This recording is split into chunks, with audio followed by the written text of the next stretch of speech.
Hello everyone, and welcome to an exciting episode of Shipshe Stories, tales from the heart of Amish country. And today, I hope you're hungry, I hope you're looking for a place to rest your head, and I hope you're into cool custom vintage cars and outdoor activities, because we're hanging out with Joel Mille, campus manager of Dutchman Essenhaus. Joel, how are you doing today?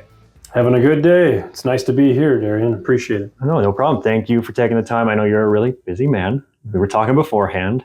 You're always doing 1,000 things down at the Essenhaus. So we'll get right to it. Das Dutchman Essenhaus. People probably have seen the beautiful garden outside. The thing I was told you can see it from space. I don't know if that's true, but they probably be driven by it and everything. So what is Das Dutchman Essenhaus?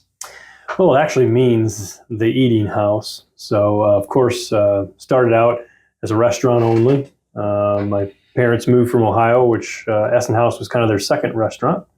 There was a Der Dutchman in Walnut Creek, Ohio, and they moved out here to start Das Dutchman in Amish country. Came to Shipshewana to First State Bank, Shipshewana, way back in 71, and got a loan and started business in Middlebury as just a restaurant with about 150 seats. Now Das Dutchman Essenhaus, has shops, a hotel, a whole big campus grounds, and Noodles, where we manufacture noodles and we sell in many states. So the name means a little different today than it did back in 1971 when it started. Sure.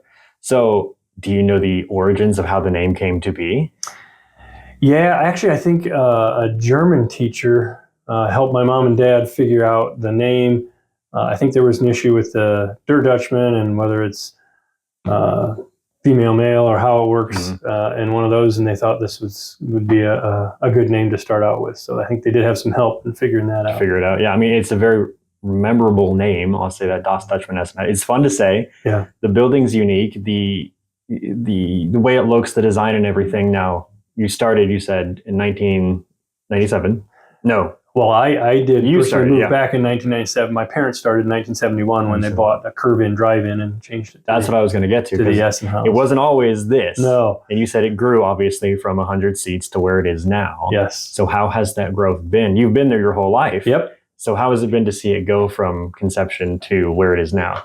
One of the things when we were growing up is just that our business, my parents, it was always growing. It was just kind of an assumed that's how business is. It grows all the time. So we had a lot of smaller additions and then some bigger ones. In 76, they did a major addition, put the barn in to give the theme of the Essenhaus, and they had 600 seats. And then in 1994, they did another major addition to go to 1,000 seats. But there was about 20 additions in between there, whether it was the bakery or an office area or employee lounge, just addition after addition. So we were always just kind of growing, buying a farm beside us, making it gift shops. Yeah. So you're always looking to add more and do more for visitors and yourself. Yeah. My parents always wanted a destination, and to have a destination, it just needed to be more than a restaurant. Yeah. So then the next thing, why Middlebury? Why Shipshewana? Was there a story, a history behind that? Yeah. Well, back in the early 70s, late 60s, my grandfather actually used to come out from Ohio to buy racehorses that were no longer racehorses here and take them back to Ohio in the hills, and it would be buggy horses because they had such hills to climb for their Amish buggies. And he always stopped at the curve in. And my mom and dad had the one restaurant in Ohio, and they said, we'd like to have a second restaurant. And my grandpa had been out here and knew that it was Amish country and had liked this restaurant. And so when he stopped in, he said, is this thing for sale? And I think the owner actually said no, but somehow he got it. So back in Everett, when he had owned it, and somehow my parents got it, and they said they were going to move out for 5 years and get it started, and they never moved back to Ohio. Really? So something about this area they just gravitated to and have loved it ever since. Yep. So let's speak on that a little more. You've been here your whole life, grown up. Yep. What is it about this area that you enjoy that brings so many visitors? 2 million visitors to this area each year. Yeah, I think there's a genuineness about the people that are here. We made a connection, obviously, as a family with the church that we were at, with the Mennonite Church, Forks Mennonite, which is right on the LaGrange, Elkhart County line, and had folks so personally that relationship was there. And then the hospitality is just built in. to a lot of us, and we got to work together with other people like the flea market and Bluegate, and those. There's such a camaraderie of working together, and I think that's an attraction. People see that genuineness of the owners, and it flows down to the employees, and the guests see that and appreciate that, and they just kind of feel it when they're in your buildings, whether it's here in Shipshe or Middlebury. Yeah, I mean, it's 15 minutes from Shipshe. Yeah. Not that far away. No. Nice scenic drive, no matter which way you take the highway or take the back roads, no matter what. It's a beautiful building. Yeah. It's a wonderful place. And maybe just because we could only get a loan in Shipshewana made that connection. And for years, I used to come to the bank with Dad on Saturdays, get my hair cut right across the street there. And so we've always had that connection, I guess, since the very first day as we were doing business. And I've talked to many other guests who have that same feeling and sentiment about Shipshewana, about Middlebury, about LaGrange County, is that authenticity of everybody you meet. They love working here. They love meeting with visitors, and they love just socializing and getting out and about. I mean, now, of course, the weather's nice now. Yeah. Even when the weather is, cold around Christmas time, people are just happy to be here. And I like the fact that even business owners are for each other. Yeah. And that you don't find that everywhere. Yeah. And we work together, and we're much better together than we are apart. So. Exactly. I mean, you couldn't say it any better than that. So much better together brings me to dining. Much better, when you're eating with people in this, beautiful setting of Dutchman Essenhaus. There's so much options, so many things to choose from. So was dining always in the plan? Was that like the original plan they had for Dutchman Essenhaus? Yeah, that's a really good question. The original plan has our family style, which we still have. Yeah, and that was our big deal. And that is gathering a large group, large family around the table, passing the bowls, and enjoying the fellowship of a meal, which is really where relationships are built. Any family knows around the table is where the conversations happen. And we, as a Miller family, as the larger family, just want to be able to host those special events that's when you have hospitality in your blood. You love having people in, making it like your own house. I mean, my dad was particular about having the windows clean and everything all in place, just like you would when you invite somebody to your house. And he always told the employees that. And we want this because they're going to have an experience here, and we're going to create that relationship, which is what life is about. Yeah, exactly. So what can you find on the menu? Do you have a favorite? Do you have a go-to? We were just talking about cabbage just before we started this whole thing. And lima beans, and I don't know what else. Yeah. You brought in cookies from the bakery, but we'll get to the bakery in a minute. Sure. I always get the question, do you ever get tired of the food? And I don't. Our broasted chicken is amazing, so I always go to that. I actually had it today for lunch. I try not to because it's not necessarily the greatest, but healthy-wise, but it's so good, and I don't get tired of it. But the roasted chicken, our dressing, made the way Grandma used to make it, mashed potatoes with real butter. Oh my goodness, that is just hard to say no to. Yeah, you're making people salivate right now just describing it. And so our family style has now turned to some buffet, which is a popular realm, but we also have menu, and we have some unique items there on those too as well. And people don't want to have the whole buffet. Menu is a great option, even some fishes and some salmon and some of those things. For those people that want to be a little healthier. Sure, yeah. I mean, it's just, no matter what you're looking for, you can find it there at Dutchman Essenhaus and sit down and get that, togetherness, family feel style while you're eating. Yep. It's nice. It's cool. We can't talk about that without mentioning noodles. You literally brought in 2 boxes of noodles when you showed up today. Yes. So 2,400 bags in an hour is what you do. All locally made. Correct. Yes. So is that, again, going back to the beginning of this whole thing, were noodles a part of the whole beginning? Noodles were always a part of that family style menu. And we had a local Amish couple that was making our noodles for us at the restaurant, and they were going to retire.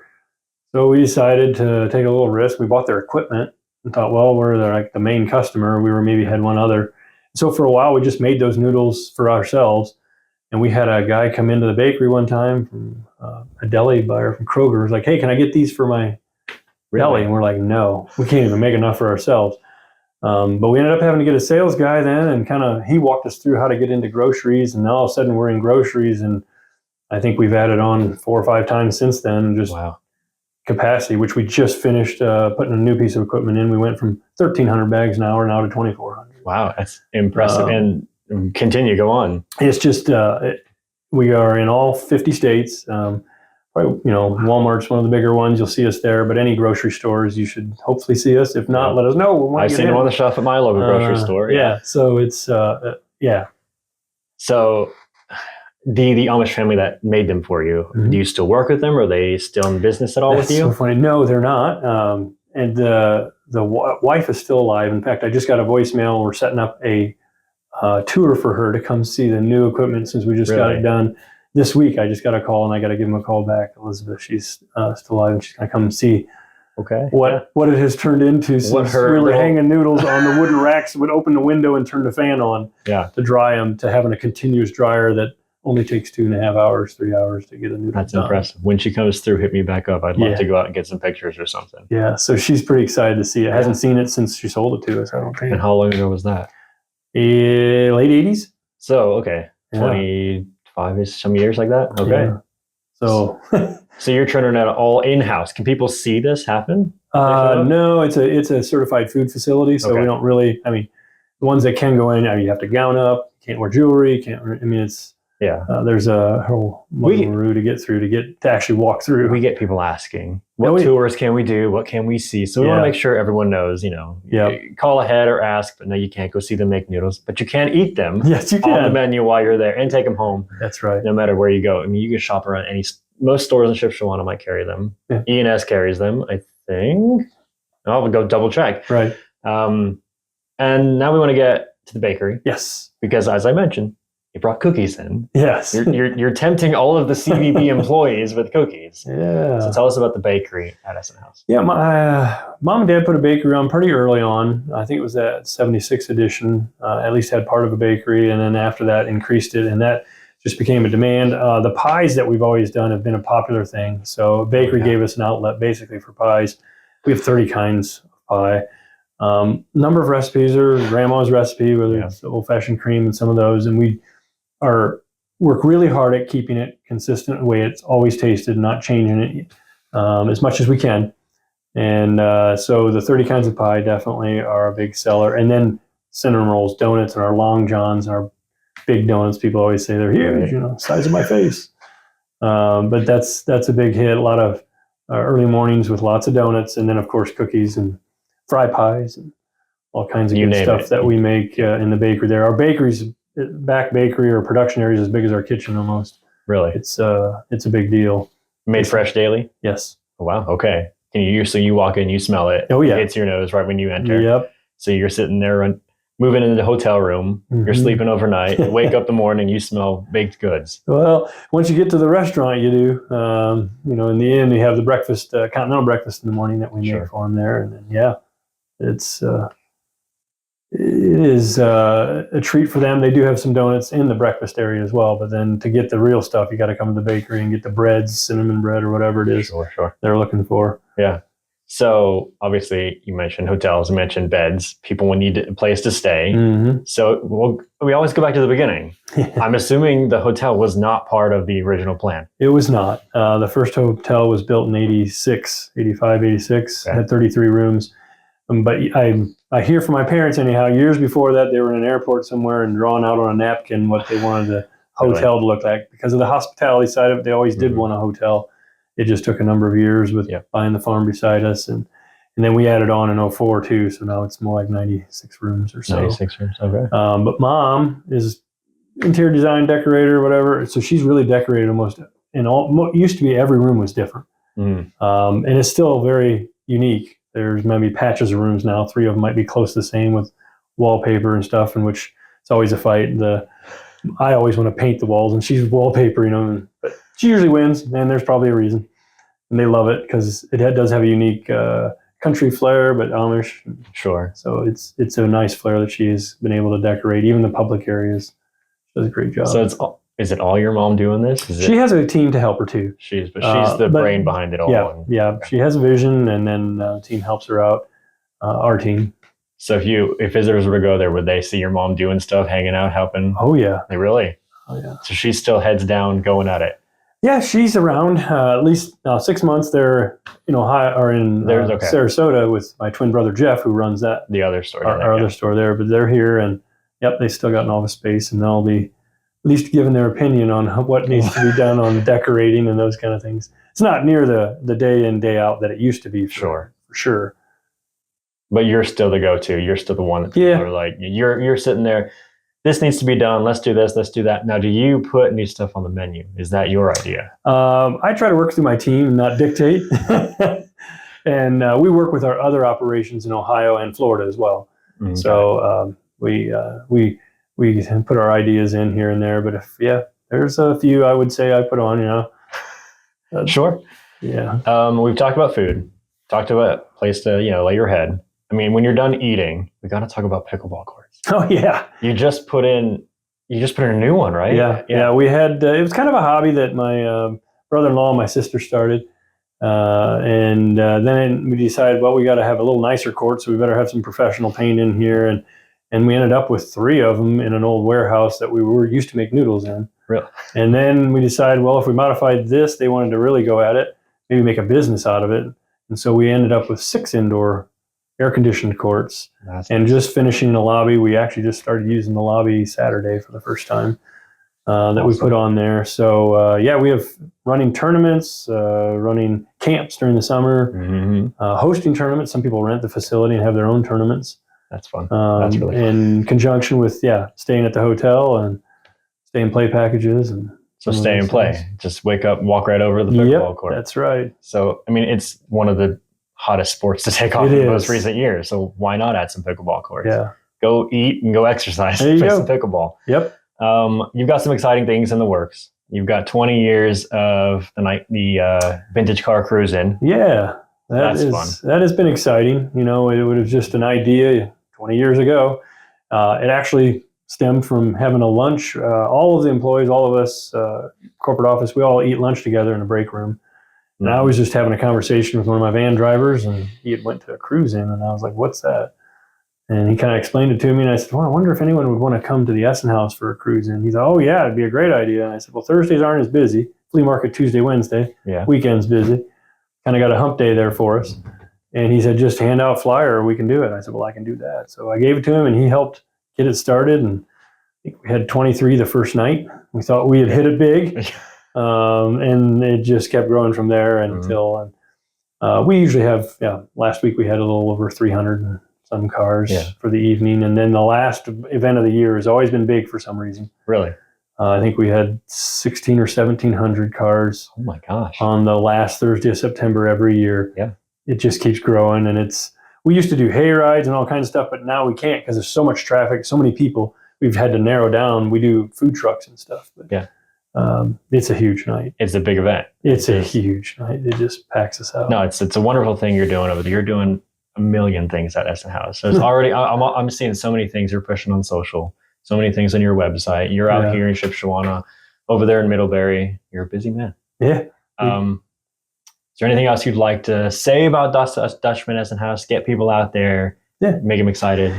It is hospitality's in our blood and our family. It's a family-run business, and we really appreciate our employees are amazing, and we could never do it without them, but our guests are.